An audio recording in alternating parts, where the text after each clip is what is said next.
During World War II, few places embodied cruelty as completely as the Mauthausen Concentration Camp in Austria. Perched above a granite quarry near the town of Mauthausen, the camp was one of the most brutal in the entire Nazi system. Prisoners were starved, beaten, and worked to death under horrific conditions.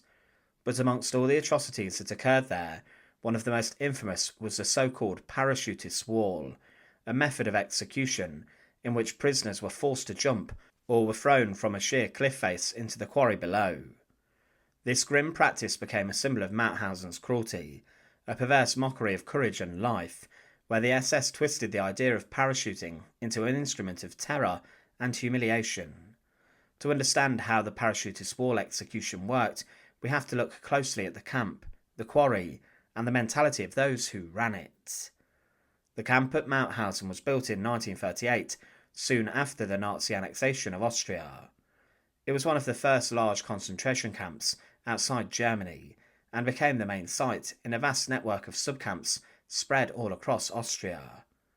The site was chosen for one reason: stone. The Wiener Graben granite quarry, a deep pit surrounded by steep cliffs, provided the raw material for the grand Nazi architecture Hitler dreamed of: vast government buildings, monuments and roads for the new empire. The SS set up Mauthausen to exploit this resource using slave labour.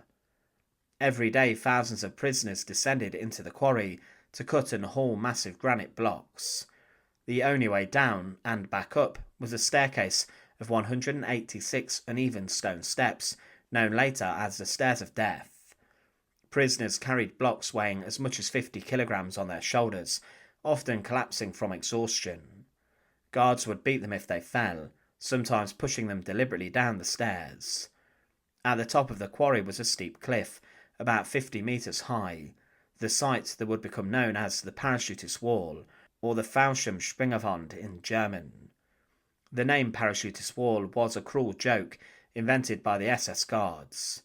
When a prisoner was about to be executed by being thrown off the cliff, the guards mockingly told them they were going to be parachutists. The victim was forced to stand at the edge of the precipice, sometimes handed a stone and told, "Let's see who reaches the bottom first." There was no parachute, of course, only jagged rock below. Some prisoners were pushed off, while others were forced to jump on command. Occasionally they were told they could earn their freedom if they survived the fall, but the height ensured that survival was nearly impossible. In other cases, victims were forced to push each other over the edge, an act designed to psychologically destroy the survivors. While there was no single official procedure for the Parachutist Wall execution, survivor testimonies and post-war investigations describe the method in chilling consistency. First, there was selection.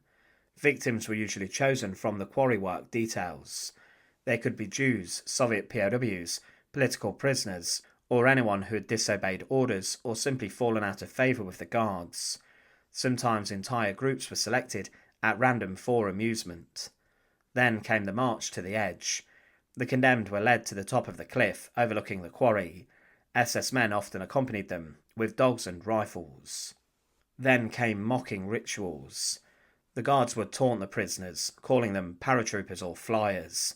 They sometimes gave them a choice, to jump or to be shot. The sadism was part of the act. It meant not just to kill, but to humiliate. At this point, prisoners also may have had to push other prisoners in front of them in a line off the cliff. Then came the fall. The drop was around 50 metres, over 160 feet. Those who did not die instantly on impact were often finished off by guards below with rifle fire, or by other prisoners forced to clean up the bodies. Finally came disposal. The corpses were collected and sent to the crematorium, which ran constantly at Mauthausen. The ashes of the victims were dumped nearby, often mixed together, so no one could ever be identified.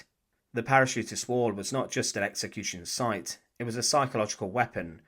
The SS used it to terrorise prisoners into submission. Everyone working in the quarry could see the cliff and knew what happened there.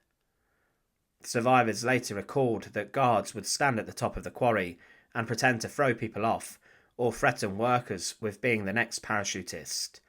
One former inmate described hearing screams echo across the quarry, followed by the dull sound of impact. Even the sight of the cliff could break a man's spirit. Some prisoners, driven mad by starvation and cruelty, jumped voluntarily to their end to end their suffering. Thousands of people are believed to have died at the Parachutist Wall. Exact numbers are impossible to know because records have been destroyed and bodies were cremated, but witnesses including survivors, local residents, and even captured SS officers after the war later testified about it. The victims came from all across Europe: Jews, Soviet soldiers, Spanish Republicans, Poles, Czechs, and resistance fighters from France and the Netherlands. Soviet POWs were especially targeted. The Nazis considered them subhuman, and executions at the quarry became a common method of extermination. One of the most tragic aspects was that many of these men and women were highly educated or accomplished individuals, professors, doctors, artists, engineers, who had been deported for opposing Nazi rule. At Mauthausen, murder became routine. The camp commandant, Franz Ziereis, encouraged brutality and competition amongst his SS guards. They invented new ways to kill or torment prisoners, treating the quarry like a playground of death. The parachutist killings fit perfectly into this cruel and twisted culture. Guards made jokes, took photographs, and sometimes placed bets on how long it would take for a prisoner to die after the fall. In one documented case, a guard forced two prisoners to carry a heavy stone between them to the edge of the cliff, then made them drop it, knowing the recoil would pull them both over. When American forces reached Mauthausen in May 1945, they found scenes of horror: emaciated survivors, piles of corpses, and evidence of systematic murder. The quarry with its cliffs and steps stood as a silent witness. In post-war trials, several SS officers and guards were convicted for their roles in the atrocities. Witnesses described the parachutist's execution in detail, and the site became one of the most haunting symbols of Nazi cruelty. Today, the Mauthausen Memorial serves the quarry as part of its historical site. Visitors can still see the stairs of death, which have been remodelled, and the cliff where so many perished. A small plaque marks the Parachutist Wall, reminding visitors of the unimaginable suffering that occurred there. The Parachutist Wall was not an industrial method of killing like the gas chambers of Auschwitz. It was personal, direct, and cruel, a way for the SS to display total domination over their victims. It represents one of the darkest expressions of Nazi ideology: the idea that human life had no value except as a means of control or amusement. Yet the memory of those who died there endures.